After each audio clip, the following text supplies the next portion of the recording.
नमस्ते दोस्तों, कहानियाँ दिल से में आपका फिर एक बार बहुत ज़्यादा स्वागत है। आज की कहानी एक सिंगल डैड और उसकी प्यारी सी बिटिया के बारे में है। कहानी का नाम है दो की ताकत। ईथन केवल 24 साल का था जब उसकी दुनिया पूरी तरह से बदल गई। एक पल वो एक बेफिक्र ग्रेजुएट था जो अपने ग्राफिक डिजाइन करियर की शुरुआत कर रहा था, और अगले ही पल वह अस्पताल के गलियारों में अपनी नवजात बेटी लिली को गोद में लिए खड़ा था। उसकी माँ, जो उसकी कॉलेज स्वीटहार्ट हुआ करती थी, ने फैसला किया था कि वह मातृत्व के लिए तैयार नहीं है और लिली के जन्म के तुरंत बाद ही चली गई थी। ईथन स्तब्ध और डरा हुआ था। उसके पास कोई विकल्प नहीं था सिवाय इसके कि वह जिम्मेदारी संभाले।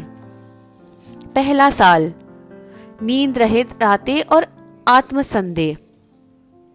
पहला साल डायपर, रातों के खाने और अंतहीन थकान का भंवर था। ईथन के पास आसपास कोई परिवार नहीं था और केवल कुछ दोस्त थे जो कभी कभी मदद कर सकते थे।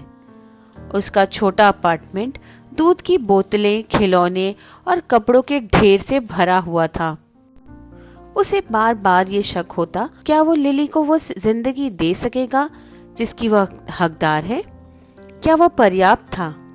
लेकिन हर बार जब लिली उसे अपनी बड़ी जिज्ञासु आंखों से देखती या उसकी मूर्खतापूर्ण हरकतों पर हंसती, तो उसे आगे बढ़ने की ताकत मिलती।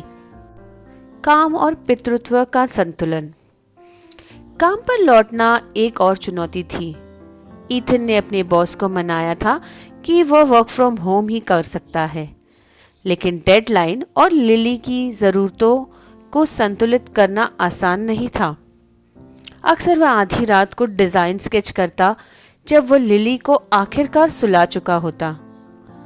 कई बार उसे लगा कि वह सब छोड़ दे, लेकिन उसने खुद को याद दिलाया कि लिली के लिए सब कुछ करना उसकी ही जिम्मेदारी है। चाइल्ड केयर भी एक समस्या थी।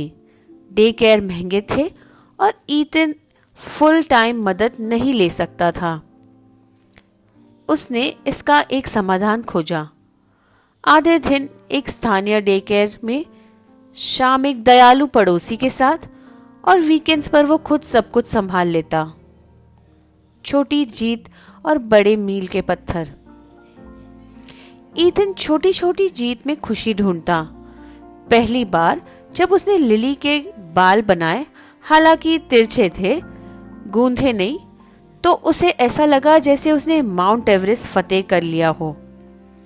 जब उसने पहली बार डैडा कहा तो वह बच्चों की तरह रो पड़ा। उसने उसे साइकिल चलाना सिखाया, उसके पहले स्कूल प्ले में तालियां बजाई और बुरे सपने के बाद उसे सांत्वना भी दी। उसे अपनी कम्युनिटी पर भरोसा रखना भी सीखना पड़ा। समय के साथ वह डे केयर के अन्य माता पिताओं का अच्छा दोस्त बन गया, जिन्होंने उसे प्ले डेट्स पर आमंत्रित किया और सलाह भी दी।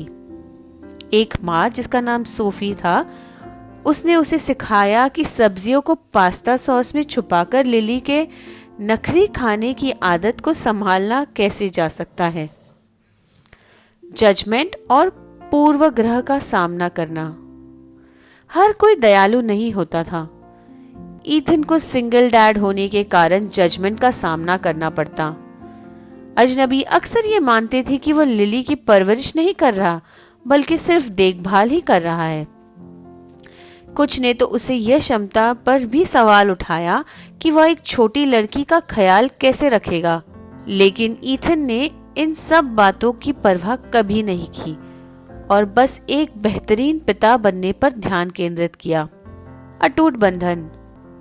जब लिली 8 साल की हुई तो वह और ईथन एक अटूट टीम बन गए थे।